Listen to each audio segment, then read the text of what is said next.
Siapa yang terberkati oleh feast hari ini? Oleh misa, oleh homili tadi dan juga tim PW yang keren. Kita berikan tepuk tangan untuk tim PW dari tim singer dan juga band.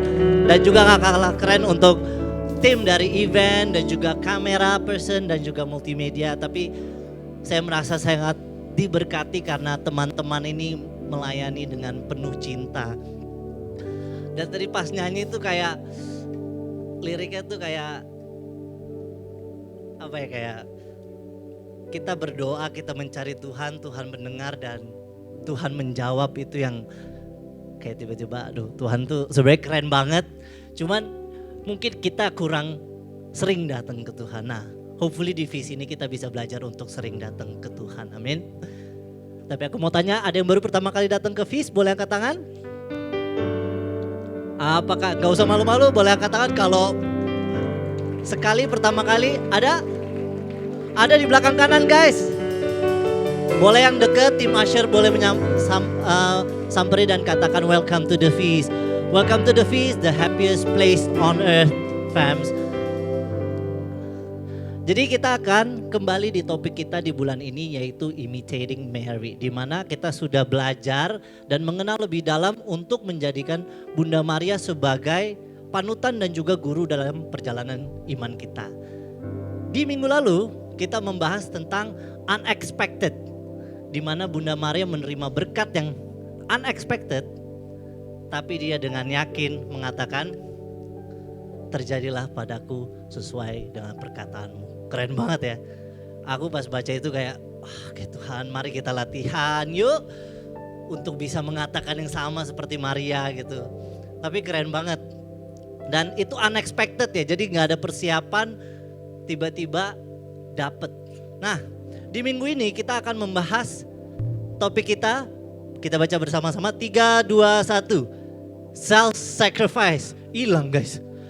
Teman-teman, belum dibaca, boleh balik lagi. Bentar ya, ini technical issue. Nah, di topik ini kita akan belajar bagaimana Maria itu rela mengorbankan dirinya.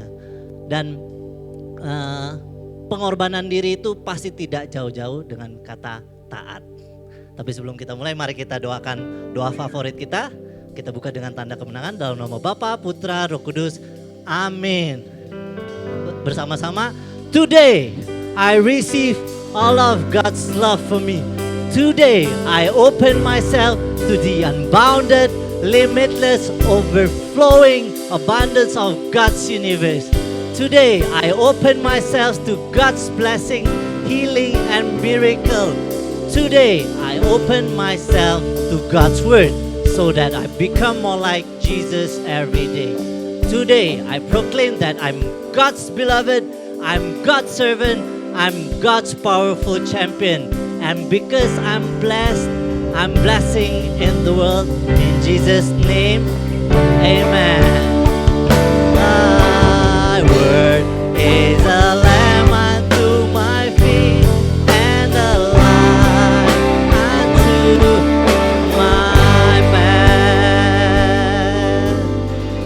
Mari kita baca ayat pembuka kita dari Lukas 2 ayat 34 sampai dengan 35. Izinkan saya membaca. Lalu Simeon memberkati mereka dan berkata kepada Maria, "Ibu, anak itu. Sesungguhnya anak ini ditentukan untuk menjatuhkan atau membangkitkan banyak orang di Israel. Dan untuk menjadi suatu tanda yang menimbulkan perbantahan dan suatu pedang akan menembus jiwamu sendiri. Supaya menjadi nyata pikiran hati banyak orang." Jadi konteksnya adalah Bunda Maria itu setelah melahirkan Yesus, ini kira-kira di hari ke-8 dia ke bait suci untuk mempersembahkan Tuhan Yesus sebagai bentuk self-sacrifice-nya. Lalu sampai di bait suci, dia bertemu seseorang bernama Simeon yang benar dan saleh. Dan dia mengatakan di ayat ini. Nah kalau kita boleh baca dari 34, aku membayangkan Bunda Maria sama Yusuf sedang membawa bayi Yesus, happy dong baru lahir. Ekspektasinya wah seru nih nanti diberkatin. Nyampe di bait suci, memang ayat ini sangatlah bagus. Tapi untuk bayangkan dia sebagai ibu terus ada yang nyamperin, dia juga gak kenal siapa, mengatakan Ibu, sesungguhnya anak ini ditentukan untuk menjatuhkan atau membangkitkan banyak orang Israel. Aku yakin Bunda Maria mungkin gak sepenuhnya kaget, tapi kayak ini orang siapa kok tiba-tiba ngomong gitu kan. Jadi di saat dia sedang senang dengan hati yang oke, aku mau mempersembahkan anakku, tiba-tiba ada orang yang berbicara seperti itu. Aku yakin Bunda Maria tahu purpose hidupnya. Dia sudah yakin, tapi seketika itu pasti ada perasaan yang kaget nih gitu kan. Terus kayak anak gue untuk menjatuhkan orang gitu. Ditentukan untuk menjatuhkan atau membangkitkan. Jadi pasti ada perasaan yang kaget. Lalu dan untuk menjadi suatu tanda yang menimbulkan perbantahan. Di sini kita bisa baca ada kata tanda. Tanda itu adalah sign. Jadi Yesus itu hadir sebagai tanda kehadiran Allah di dunia. Makanya akan menimbulkan perbantahan. Banyak yang akan menolak. Lalu terakhir belum selesai, jadi udah satu menjatuhkan, membangkitkan, ada perbantahan. Ketiga ada suatu pedang yang akan menembus jiwamu sendiri. Supaya menjadi nyata pikiran hati banyak orang. Jadi secara tidak langsung Simeon mengatakan anak ini akan membuat banyak membuat jatuh orang Israel. Nah itu yang tepat. Lalu kedua, dia akan menjadi tanda yang akan menimbulkan perbantahan. Anak ini akan ditolak oleh banyak orang. Dan ketiga akan ada suatu pedang yang menembus jiwamu. Jadi Bunda Maria datang ke bait suci, dia mendengar perkataan itu, aku yakin dia responnya pasti mulia. Karena dia tahu akan panggilannya, tapi sebagai manusia aku yakin ada perasaan yang kaget dan juga waduh. Dan itu bisa dibilang mungkin setelah Yesus lahir, habis semuanya menyamperin mengucapkan selamat, di sini dia baru mulai kayak wah nanti sepertinya anak saya akan menderita gitu. Dia mulai akan sadar. Nah sebenarnya aku mau sharing cuman kayaknya gak cukup. Aku mau bilang, aku membayangkan Bunda Maria sebagai ibu melihat anaknya yang akan nanti menderita, itu pasti gak gampang, betul? Kita percaya siapa sih yang ingin melihat anak, saudara, ponakan menderita. Tapi Bunda Maria paham betul bahwa itu adalah panggilannya. Dan dia harus menggenapi panggilannya supaya Tuhan Yesus bisa disalib. Tapi ini adalah awal dari perjalanan itu. Dan dia gak membalas atau merespon dengan respon yang kurang baik, tapi dia tetap yakin bahwa ini adalah rencana Tuhan. Jadi aku mengundang teman-teman, apakah kita sudah setia dalam perjalanan iman kita seperti Bunda Maria? Ya kadang-kadang on, kadang-kadang off, gak apa-apa. Apakah kita mau untuk hidup setia seperti Bunda Maria? Aku cuma bisa bilang Tuhan tolong aku. Karena gak mudah, tapi I want to learn to be faithful. Aku mau setia. Dan dari sini kita bisa belajar banyak bahwa kesetiaan itu, pengorbanan itu tidak langsung indah. Tapi akan menjadi nyata pikiran hati banyak orang. Jadi it takes time teman-teman. Kita gak boleh nyerah. Yang pasti kita harus tetap setia. Mari kita tundukkan kepala. Tuhan, aku berdoa Tuhan untuk setiap daripada hati kami yang datang di sini. Bantulah kami agar hati kami bisa menjadi lembut seperti Bunda Maria. Dan juga jagalah pikiran kami, hati kami agar apapun yang Engkau bicarakan kami bisa mendengar Tuhan. Terima kasih untuk sosok Bunda Maria di mana kami boleh belajar dari Ibu dari Yesus Kristus itu sendiri Tuhan. Terima kasih Yesus, jagalah kami Tuhan. Dan aku mau Tuhan, bicaralah kepada kami agar kami bisa benar-benar mendengarkan Kau. Berkatilah Brother Reza yang akan menyampaikan firman-Mu, biar apapun yang dia katakan merupakan kata-katamu sendiri Tuhan. Mari kita angkat tangan kita dan kita nyanyikan. Thy word is a lamp unto my feet and a light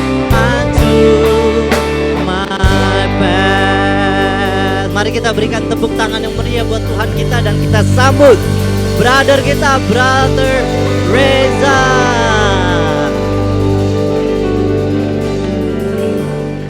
Boleh kasih tepuk tangan sekali lagi untuk brother kita Arnold yang luar biasa. Katakan pada kanan kirinya, kau akan diberkati hari ini. Silakan duduk.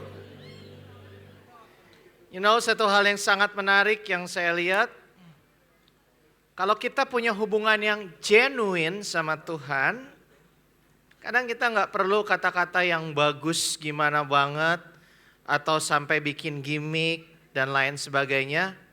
Simply dengan diajak berdoa bersama oleh orang yang intim sama Tuhan, kita bisa merasakan kasih Tuhan itu. Saya lihat itu sih tadi dari doanya brother kita Arnold. Sesuatu yang simple, tapi karena ada keintiman sama Tuhan, itu memberkati. Apakah ada di sini yang merasakan hal yang sama dengan saya? Ya, kalau gitu katakan pada kanan kirinya, intim-intim sama Tuhan. Ya, self-sacrifice. Menyiapkan topik ini, saya jadi ingat waktu awal-awal Lisa mau lahiran, saya ini udah diwanti-wanti sama beberapa senior-senior dalam urusan perpasutrian. Dari wali nikah saya, OGMD, terus tadi pastoral saya yang tadi salah satu singer di sini, ngomong-ngomong itu perdana pelayanan dia loh ke James gitu.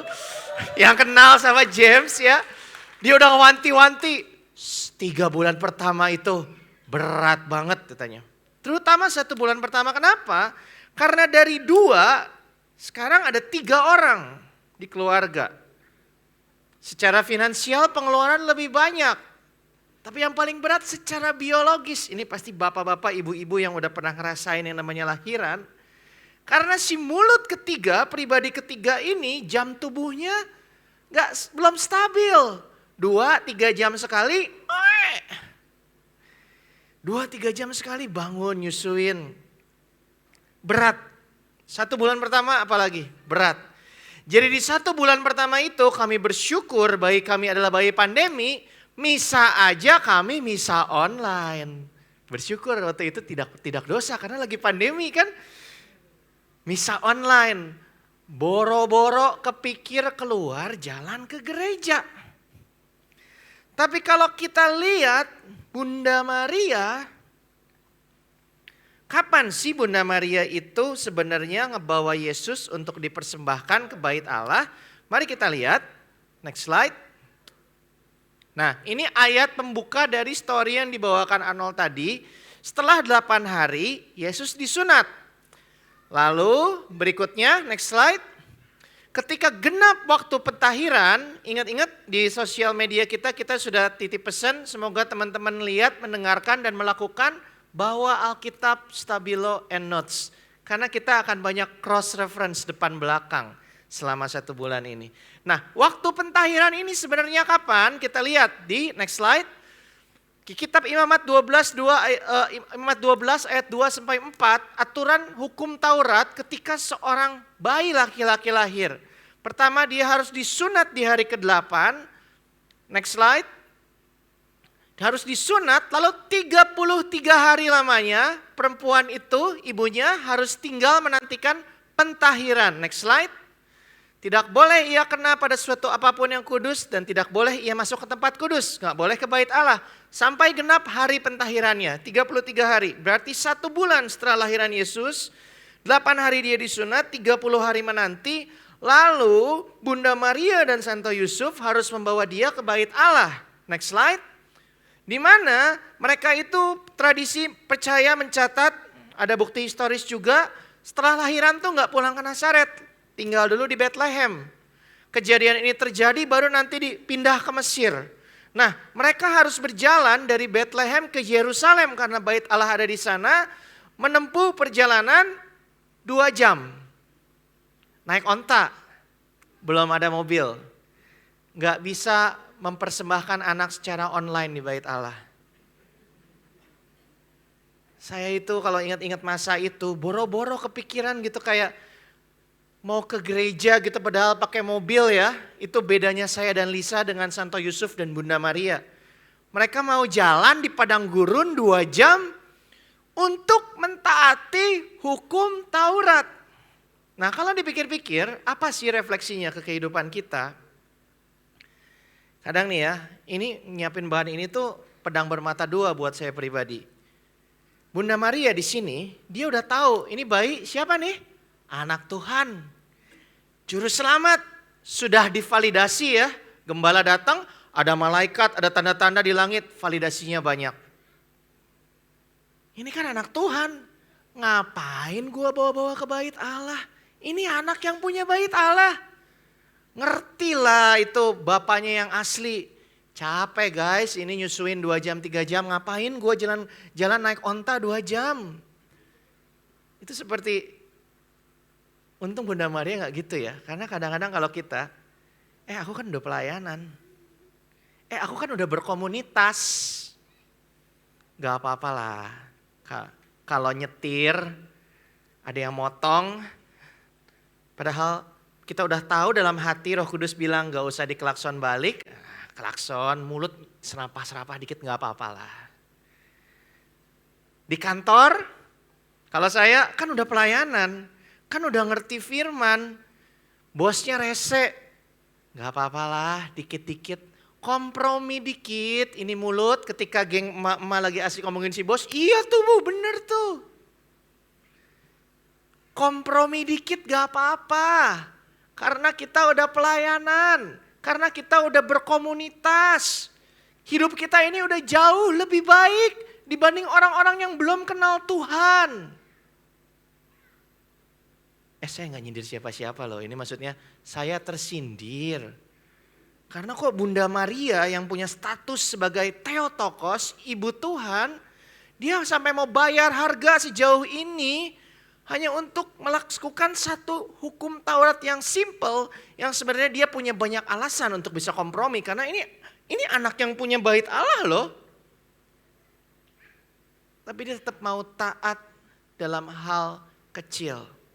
Hal yang sering saya pribadi miss dan saya akui, alasannya kayak gitu. Kan gue udah pelayanan, kan gue udah baik, kan gue udah rajin ngaku dosa. Ya gak apa-apa lah sekali-kali kalau lagi nyetir, kalau orang tua lagi nyebelin, kalau pasangan lagi nyebelin, kalau di tempat kerja lagi gak kondusif. Kompromi dikit-dikit gak apa-apa lah. Tapi untung Bunda Maria gak kayak gitu. Dan lewat ketaatan Bunda Maria kita akan lihat sesuatu yang luar biasa. Next slide. Seperti yang diceritakan Arnold tadi, ketika mereka sampai ke bait Allah, melakukan ketaatan yang simple itu, datang seorang bernama Simeon, lalu Simeon bilang, Tuhan, biarkan hambamu ini pergi dalam damai sejahtera sesuai dengan firman-Mu, sebab mataku telah melihat keselamatan yang daripadamu, yang telah Engkau sediakan di hadapan segala bangsa, yaitu terang yang menjadi pernyataan bagi bangsa-bangsa lain dan menjadi, baca sama-sama, kemuliaan. Sebenarnya di kata-kata Simeon ini syarat dengan penggenapan nubuat. Bisa habisin 30 menit saya hanya untuk ngupas kata per kata dari ayat ini. Tapi supaya aplikatif dan sesuai durasi, saya akan ambil satu kata aja yang saya bold, yaitu kata kemuliaan. Next slide. Kalau teman-teman bawa Alkitab teman-teman bisa buka di Yeskiel 10, 18 sampai 19. Kata kemuliaan yang digunakan di Injil tadi maknanya sama dengan kata Ibrani yang digunakan untuk menulis untuk ayat ini. Kabot, bahasa Ibrani. Kemuliaan Tuhan. Ini bicara tentang kemuliaan Tuhan yang dinyatakan, manifested presence of the Lord. Pertama kali turun di bait Allah di kitab Raja-Raja, ketika Salomo mendirikan bait Allah yang pertama, dia mempersembahkan kurban. Kitab Raja-Raja mencatat kemuliaan Allah turun memenuhi ruang penyembahan itu sehingga imam-imam sampai gak bisa berdiri. Jadi ada pernyataan kemuliaan. suatu atmosfer yang bisa dirasain. Lalu Yehezkiel melihat di sini kemuliaan Tuhan apa? Pergi. Karena bangsa Israel dulu nyembah berhala. Kemuliaan Tuhan yang dinyatakan itu pergi meninggalkan bait Allah. Next. Tuh, kemuliaan Yehezkiel ini dapat penglihatan ketika bait Allah ini mau dihancurin. Sekitar tahun 581 kalau nggak salah. Setelah bait Allah dihancurkan, bangsa Israel masuk ke pembuangan selama 70 tahun. Mereka kembali, mereka mendirikan bait Allah sekitar tahun 511. Tapi si kemuliaan Tuhan ini tuh nggak balik. Jadi bangsa Israel nunggu-nunggu, kapan nih kemuliaannya balik? Bait Allahnya udah siap, kemuliaannya kagak balik. Mereka pikir bakal turun lagi tuh awan atau ada malaikat atau apa. Tapi ternyata kemuliaan Tuhan balik ketika siapa yang balik ke bait Allah? Jadi apa hubungannya dengan whole story yang dari tadi mau saya sampaikan? Ternyata ketaatan Bunda Maria untuk hal kecil itu menggenapi suatu hal yang udah dinantikan bangsa Israel selama hampir setengah abad. Tahun ini kita bicara apa temanya?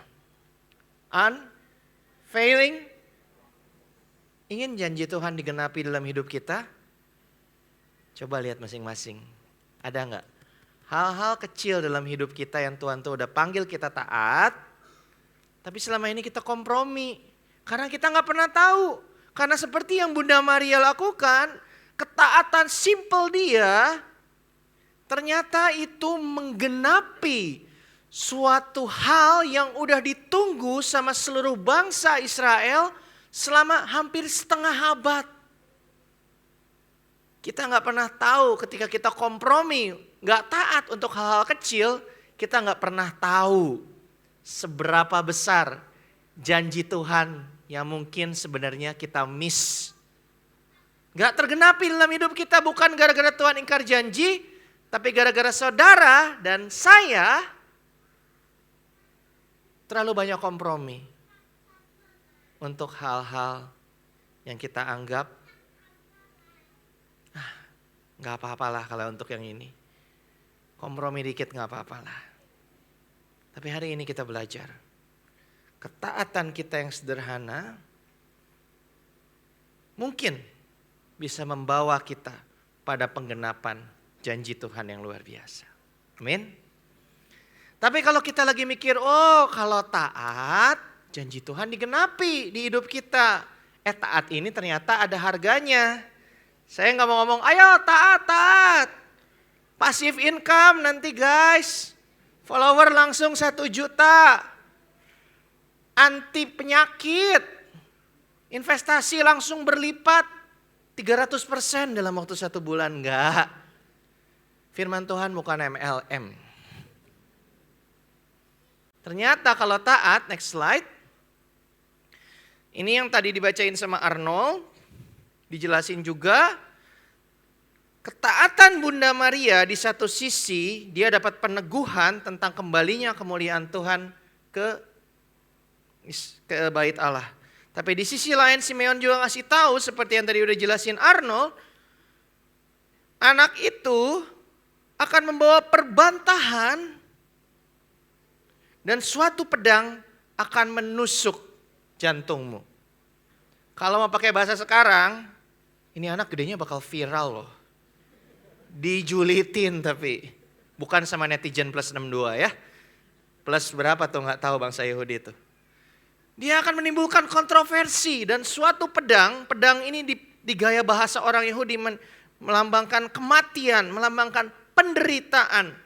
Kamu akan menderita gara-gara ini anak. Ketaatan Bunda Maria satu sisi menggenapi banyak janji-janji yang sudah ditulis di perjanjian lama, tapi di sisi lain akan membawa penderitaan pada dirinya. Apa aja sih penderitaan ini? Obedience might lead to temporary suffering. Penderitaan walaupun sifatnya sementara tetap aja menderita.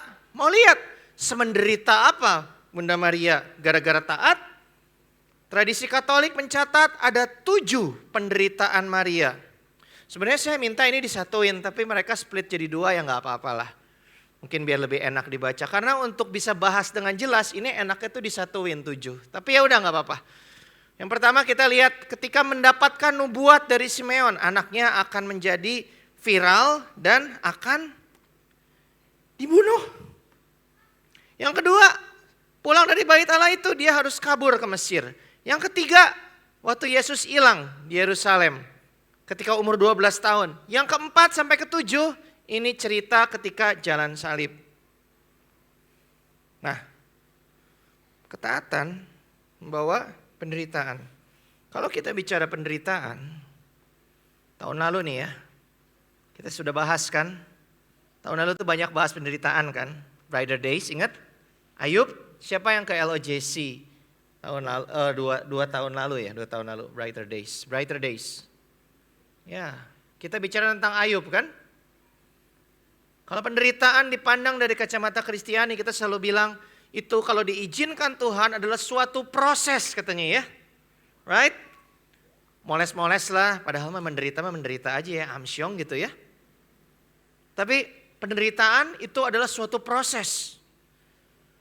Proses supaya Tuhan mempersiapkan kapasitas kita untuk berkat yang lebih besar, untuk tanggung jawab yang lebih besar. Wah, pokoknya proses lah. Intinya seolah-olah ada sesuatu yang kurang dalam diri kita, tapi Tuhan mau kasih sesuatu yang besar buat kita, itu di luar kapasitas kita, supaya yang kurang itu bisa di-upgrade, Tuhan proses pakai penderitaan. Siapa yang udah pernah dengar konsep seperti itu? Nanti mengimani nih, abis penderitaan, berkat yang besar datang gitu. Siapa yang udah pernah dengar konsep seperti itu? Angkat tangan dong, yang tinggi. Ada yang udah pernah dengar? Yang belum dengar ya udah nggak apa-apa. Itu nggak bikin Anda kurang up to date dalam kekristenan kok enggak. Anda percaya Yesus itu Tuhan, Anda selamat ya. Dibaptis dalam gereja Katolik, menerima komuni kudus, Anda selamat. Tapi coba renungkan Tuhan, firman Tuhan ya. Biar hidup ini nggak cepat-cepat mutung ke Tuhan melulu. Ketika kita mengalami penderitaan, banyak orang sering bilang gitu, tapi gimana dengan Bunda Maria? Bunda Maria kurang apa? Gereja Katolik percaya dia menerima rahmat khusus. Dikandung tanpa noda. Kenapa? Karena dia ini satu-satunya manusia yang terhubung fisiknya secara nyata, darah daging terhubung sama Yesus. Jadi dikasih rahmat khusus supaya bisa menjalani hidup tanpa dosa. Gereja Katolik menempatkan posisi spesial pada Bunda Maria bukan karena Bunda Marianya yang spesial. Tapi karena hubungannya dengan Yesus. Ini saya kutip omongan Romo ya karena sensitif. Takut salah ngomong. Romo Eko tahun lalu bilang, Bunda Maria menjadi spesial di gereja Katolik karena hubungannya dengan Yesus. Karena dia dipilih Tuhan untuk menjadi bunda dari Tuhan kita, kekudusan hidupnya dijaga dengan rahmat khusus. Jadi Bunda Maria dikandung tanpa noda, hidup tanpa dosa. Tapi kok tetap mengalami penderitaan ya?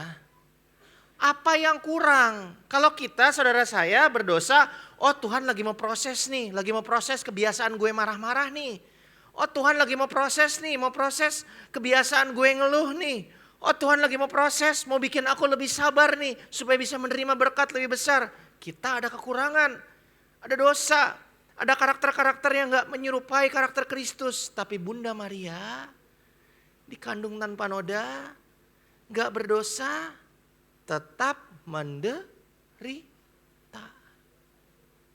Menunjukkan penderitaan bukan sesuatu yang bisa dihindari. Dan kekristenan bukan tiket untuk dapat hidup VIP di dunia diluputkan dari penderitaan. Gak percaya? Lihat aja Tuhan kita sendiri. Gak berdosa apa-apa, mati di kayu salib gara-gara siapa? Saudara dan saya. Bunda Maria dikandung tanpa noda, hidup gak berdosa, masih harus mengalami penderitaan. Tapi apa sebenarnya yang digambarkan oleh penderitaan Bunda Maria? Kita lihat ya, supaya teman-teman bisa relate. Ini bukan cuma sekedar teologi atau katekese. Ini sesuatu yang aplikatif.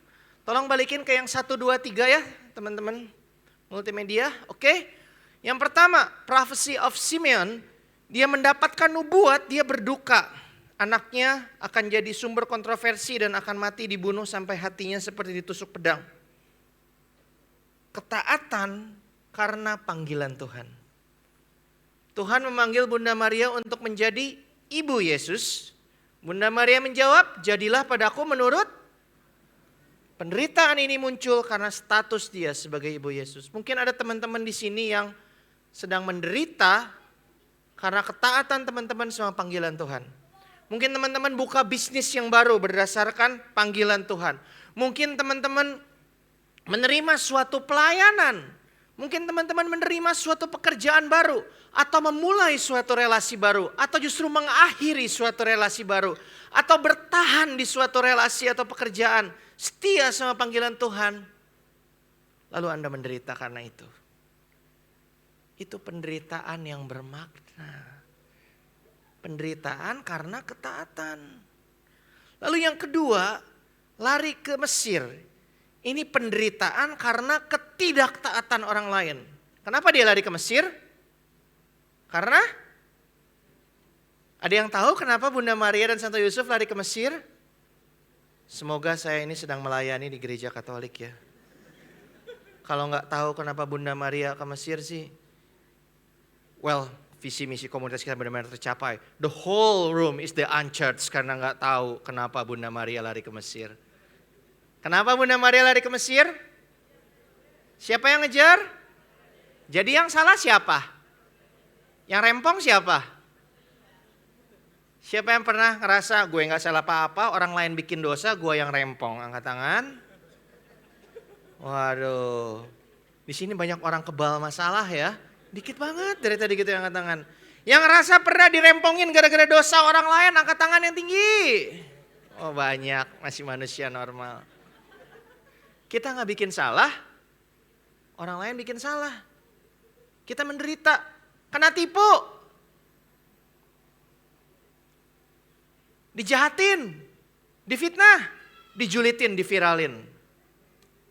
Semua yang seperti itu, padahal kita gak salah. Penderitaan yang bermakna. Yang ketiga, kehilangan Yesus di bait Allah. Ini tuh sebenarnya teaser dari apa yang akan Bunda Maria alami ketika Yesus disalib nanti. Umur 12 tahun, dia bawa Tuhan Yesus ke bait Allah. Yesus sebagai anak Allah, dia kan anak Maria, tapi dia juga anak Allah. Dia menunjukkan, dia akan memprioritaskan posisi dia sebagai anak Allah. Aku harus diam di rumah Bapakku. Karena ketaatan Yesus menerima salib, ibu biologisnya sedih. Kita bisa menderita karena ketaatan orang lain. Saya cari-cari contoh paling simpel, gak ketemu, ya udah deh. Kalau Anda diputusin sama pacar Anda gara-gara pacar Anda mau jadi romo atau suster. Anda menderita karena ketaatan orang lain. Atau justru pacar Anda tahu hubungan ini udah gak sehat. Dia doa dan dia dapat. Kita harus akhiri hubungan ini. Atau Anda punya bawahan anak Tuhan, dia bawa doa, saya harus keluar dari perusahaan Bapak. Anda menderita karena ketaatan orang lain. Penderitaan yang Anda belum ngerti. Orangnya udah ngerti, Anda belum ngerti, Anda menderita. Jadi ada tipe-tipe apa aja? Karena kita yang taat, karena orang lain gak taat, atau karena orang lain taat. Itu semua bisa mendatangkan penderitaan. Walaupun hidup kita sudah tanpa dosa. Tapi penderitaan yang paling bermakna adalah, next slide. 4-7 ini penyertaan Bunda Maria terhadap Yesus di jalan salib. Suatu derita yang dialami karena cintanya pada Yesus. Karena melakukan lebih dari yang harusnya dilakukan. Para rasul nemenin Yesus gak? Kecuali Santo Yohanes. Enggak kan? Masuk neraka gak? Yesus ngerti kalau ditinggalin. Gak apa-apa. Para rasul masuk neraka enggak? Enggak ya. Kayaknya sih enggak gitu ya. Pasti enggak, karena Petrus sudah dibilang kau akan memegang kunci surga. Dia paus pertama, kita percaya sebagai gereja Katolik, dia ada di sana pegang kunci surga. Petrus kabur nggak? Bukan kabur lagi, nyangkal. Jadi menemani Yesus sepanjang jalan salib ini bukan kewajiban, tapi Bunda Maria melakukan ini out of his love. Kalau kau mencintai Yesus, bersiaplah menghadapi penderitaan, karena dunia ini membenci Tuhan kita. Tapi apa yang terjadi ketika kita mengalami penderitaan yang bermakna? Oh ya, satu lagi, penderitaan karena panggilan juga bisa berarti Anda tadinya ada di jalan yang salah, lalu Anda mau bertobat. Karena Tuhan selalu panggil kita untuk bertobat. Seperti Zakeus, kembaliin uang yang dia peras 3 kali lipat, memiskinkan diri. Jangan khawatir, wah ini mah penderitaan orang suci semua, gue mah orang berdosa. Enggak, penderitaan kita sebagai orang berdosa pun bisa bermakna. Kalau kita mau menjalani harga yang harus kita bayar demi pertobatan. Anda selingkuh? Ngaku ke bini, minta maaf, rekonsiliasi. Oh pasti bayar harga ya. Nggak mungkin bininya nggak kayak Bunda Maria. Aku mengampunimu. Nggak ribut loh. Didiemin dulu, syukur-syukur sebulan. Anda kelilit utang kartu kredit, stop gaya hidup konsumtif. Cicil tuh utang kartu kredit. Mungkin Anda makan abon 2 atau 3 bulan. Seperti saya dulu. Penderitaan karena pertobatan pun bermakna. Kenapa?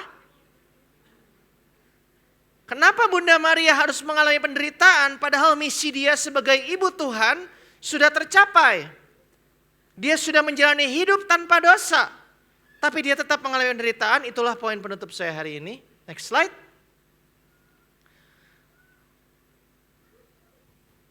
Karena dia menerima rahmat yang memampukan dia menjadi ibu Tuhan. Tapi Tuhan belum selesai sama Bunda Maria maupun sama hidup saudara dan saya.